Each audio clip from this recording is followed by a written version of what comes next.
Ddinas yw ein hysgol ni ac enw ei Carol yw Cenwch Glychau. Mae ysgol o'n nas ym Mhentre Llansamnat, tua 4 milltir o Abertawe.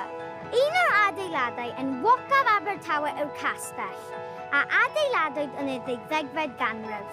Pan mae Cymru yn chwarae pêl-droed neu rygbi, bydd cannoedd y bobl yn dod fan hyn i sgwar y castell i oelio'r gêm ar sgrin fawr.